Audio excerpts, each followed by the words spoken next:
La moitié des dégustateurs de la route du Champagne en fête vient désormais de l'étranger. La 29e édition, qui s'est déroulée ce week-end dans 4 villages de la vallée de la Seine, a accueilli 25 000 visiteurs.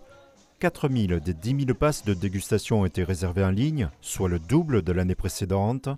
L'événement compte désormais des fidèles, comme le Belge Sébastien. C'est exactement pour les gens, disons, vingtaine, trentaine, qui veulent avoir un beau week-end, qui fait un peu comme un festival, mais un festival dédié au champagne. Nous, on fait toujours les dégustations pendant le samedi et le dimanche, on fait nos choix et on achète les caisses de vin. Ce système de billetterie, il nous montre la provenance des gens et ça, c'est toujours incroyable de voir qu'il y a des gens qui viennent du Japon, de Corée du Sud, du Canada. Selon l'association organisatrice CAPSE, les visiteurs préparent déjà leur venue pour la prochaine édition en réservant massivement les hébergements, dont certains sont déjà complets, et cette tendance témoigne de l'enthousiasme pour cet événement œnotouristique dans la Côte des Bars. C'est déjà noté dans le calendrier 1 an à l'avance. Nous, c'est la première fois. C'est un de nos copains qui nous a entraînés, ça se passe trop bien, il y a une super chouette ambiance, il fait beau. Et le but aussi, c'est de trouver le champagne pour une occasion très spéciale l'année prochaine. Ça permet de se retrouver avec les amis, quoi. Boire un coup, rigoler.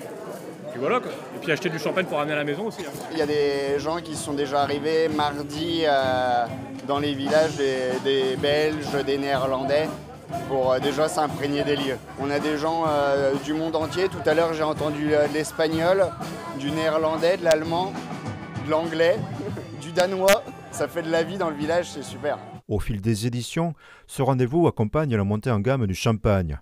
Le prix du pass a augmenté à 40 €, une hausse justifiée selon CAPSE par la volonté de proposer des animations de plus en plus qualitatives.